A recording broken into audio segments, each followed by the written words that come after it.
Hi everybody, this is Fox Nomad, and today I want to help you travel smarter by reviewing the Osprey Sojourn 60-liter backpack, road tested after 8 years of continuous use and travel.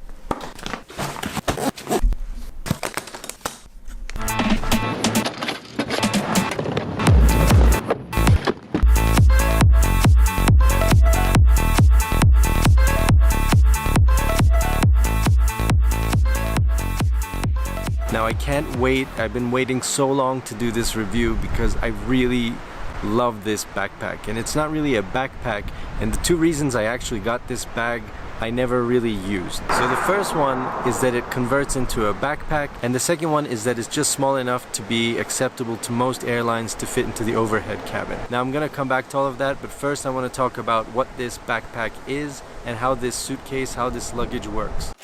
And one more thing I'd like to get out of the way, the cost. These bags are not cheap. They're about $250, so let me go ahead and get that out of the way now. You can see if there are any sales on them using one of the links in the description below, but they're not cheap backpacks. So the question is the Osprey Sojourn 60-liter worth the cost? And I can tell you right off the bat that it is, but it's not for everybody. So I just told you about two reasons you might want to get the Sojourn 60-liter but not actually use, and that it's expensive. So now let me tell you why I think this is a great bag for frequent travelers.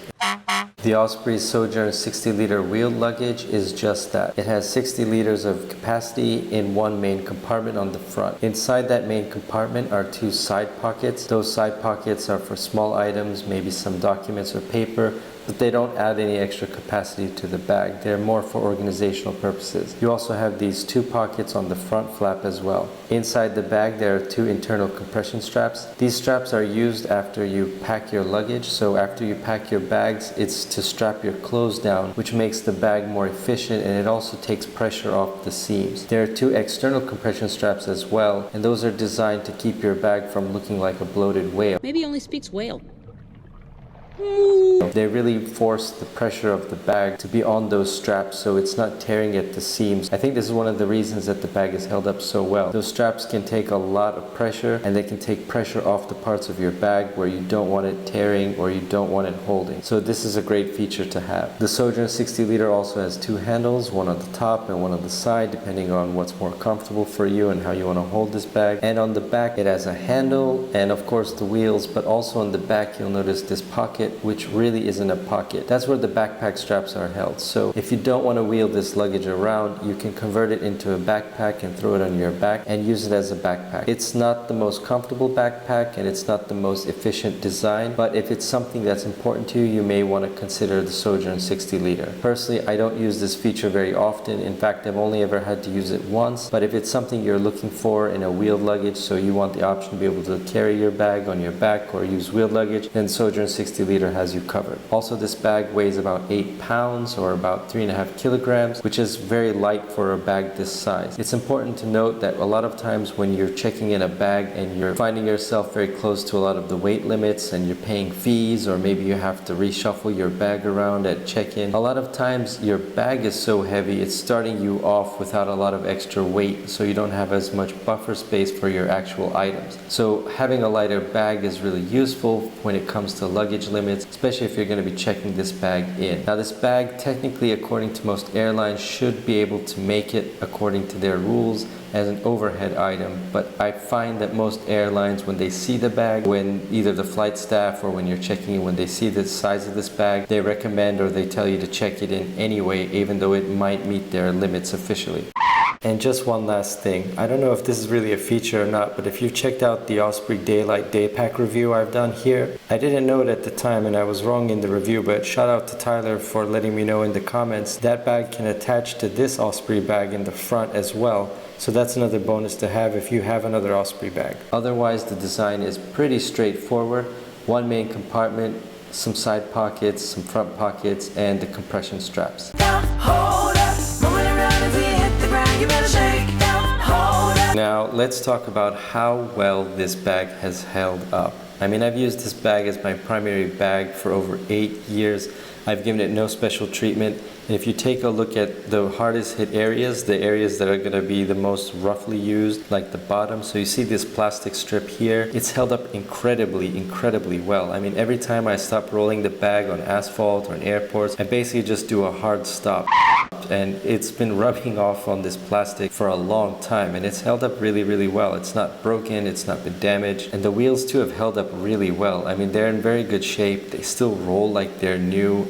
They have a little bit of scratching, of course, but that's to be expected. The exterior has held up extremely well. Now the two zippers on the front, I've had to replace those little holders with different ones, but aside from that, it's held up very well. The seams also look very good. This bag has taken a lot of damage on the outside, obviously, from being thrown in and out of airplanes, hotel rooms, and it's held up extremely well. Just some scratching and scuffing, but no real damage to the bag itself. There is one problem that I encountered about 2 years in after using this bag, and that's with the handle. Now if you look closely, when I push the button on the handle, only one of those little holders goes in. So basically what that means is I have to manually push that in to get the handle to go down. Alternatively, when somebody else takes this bag, for example, when I'm using a taxi or Uber and somebody else decides that they're gonna put the bag down, so they'll take my bag, for example, to pack it, and they'll hit the button and they'll just basically jam on this thing, because they don't realize that it's not working properly. So they'll keep jamming it and jamming it. It's not broken completely, but it's something that I wish didn't happen.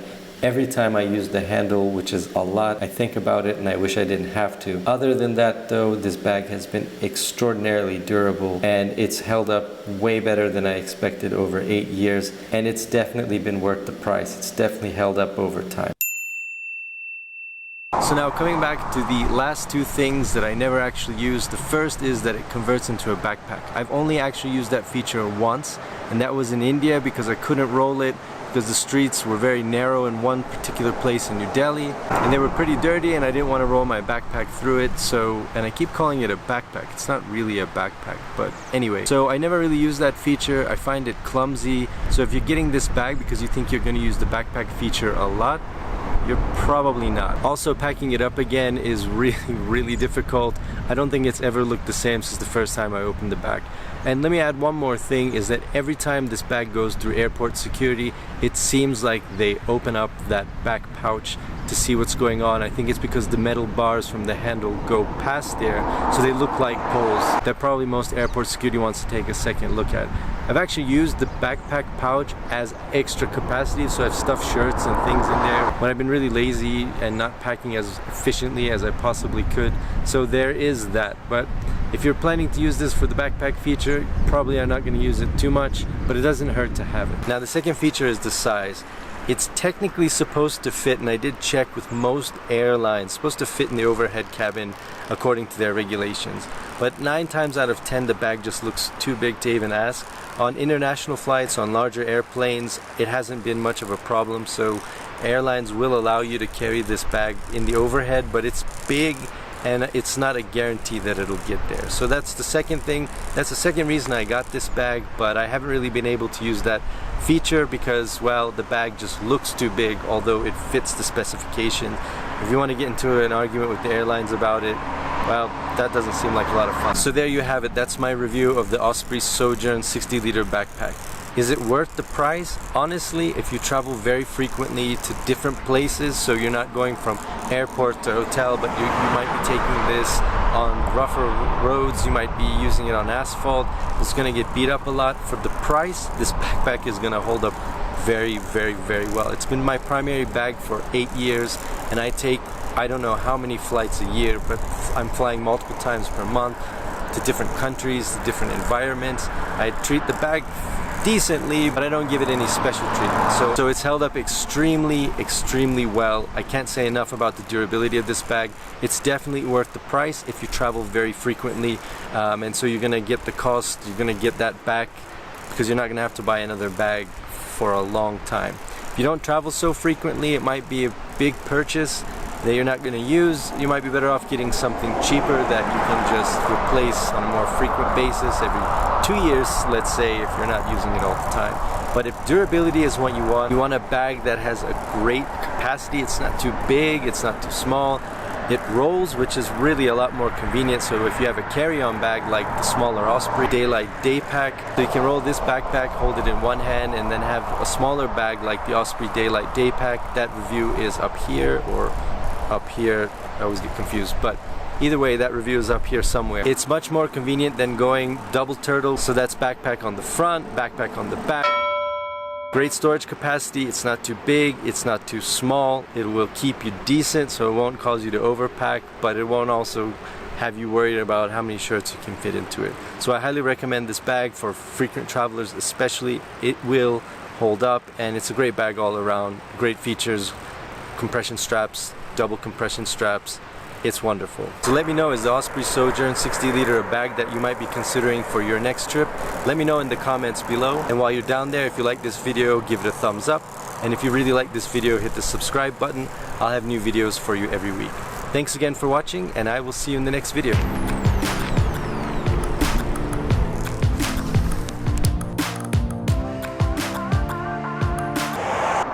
Today,